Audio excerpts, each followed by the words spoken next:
Speaker, it is with regret that we return after the Christmas break with no progress from the Government on the withdrawal agreement, and even more remarkable, we return with no Prime Minister in Parliament. She can't be bothered to be here. We're just now days away from the deadline to get a deal to protect our economy, and the Prime Minister isn't in Parliament to explain her lack of progress. Why is the Prime Minister not responding to this urgent question? It is now clear, beyond doubt, that the Prime Minister's tactic is to run down the clock and deprive Parliament of any alternative to her Brexit proposals, bringing the prospect of a no-deal closer. Mr Speaker, the SNP will work across this House to get support for an alternative that is about having another EU referendum and let the people take back control from this government. I say to the Leader of the Opposition, get off the fence and join us. Stop this government's chaotic Brexit plan. Mr Speaker, shamefully we're in exactly the same situation now as before Christmas, with the Tory government again facing defeat, but having wasted a month of precious time. The risks are real.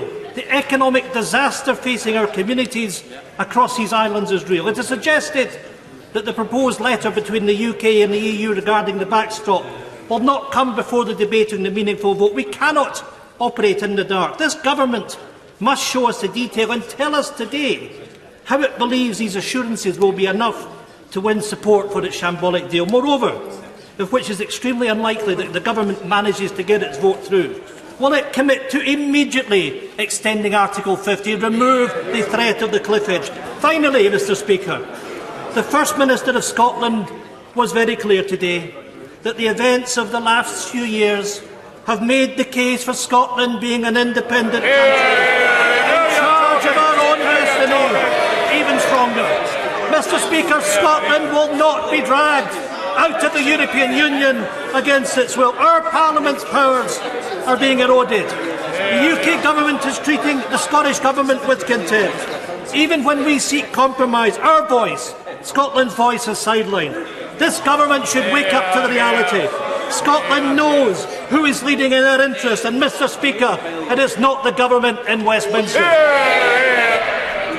Mr Speaker, I think members across the House will recognise that this Prime Minister has spent probably more time at this dispatch box answering questions from colleagues across the House than probably any of her previous incumbents.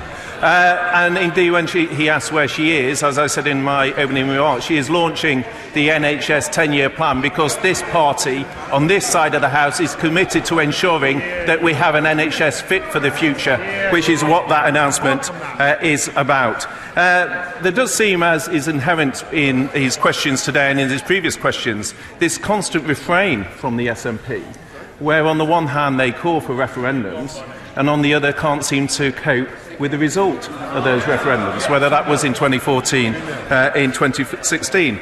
He is right as to the concern of a no-deal outcome, which is why the best mitigation to a no deal is to vote for the Prime Minister's deal, because that is the only deal that is on the table and reflects over 2 years of hard-fought negotiation with the EU. As to his point in terms of extending Article 50, I touched on this in my reply to the Father of the House. The reality is it is not a unilateral decision as to whether we extend Article 50. That would require the consent of the other 27 member states. And indeed, that would also raise all sorts of practical issues, not least the timing of the European parliamentary elections at the end of May.